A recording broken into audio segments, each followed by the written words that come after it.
Ya kalau misalnya memang itu, wasiatnya dia, ya pasti saya akan antarkan ke Garut untuk makam ibunya. Isu mengenai wasiat almarhum Epy Kusnandar untuk dimakamkan di Garut ramai dibahas publik.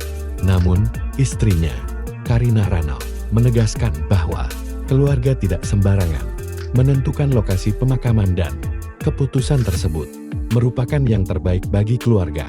Karina menjelaskan bahwa ia dan Epy telah bersama hampir 22 tahun, sehingga ia sangat memahami sifat dan ucapan suaminya.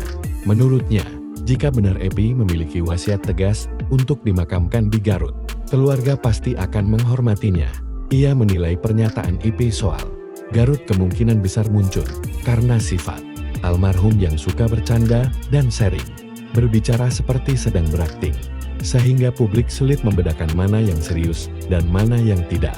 Karina menegaskan, jika wasiat itu benar-benar disampaikan dalam kondisi serius, misalnya saat dirawat di rumah sakit, ia pasti langsung membawa jenazah ke Garut.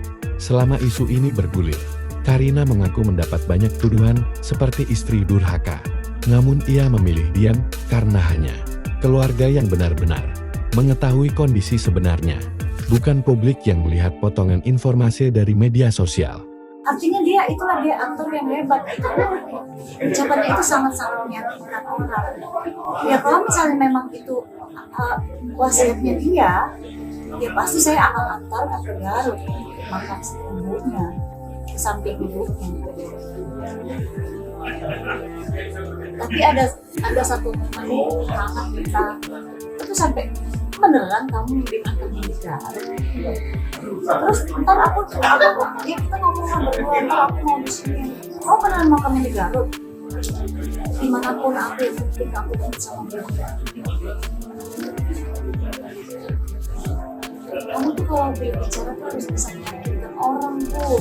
Kamu sih jangan acting, itu jangan ngekik, itu jangan berhasil ya dia bikin orang ini dari dialog dia.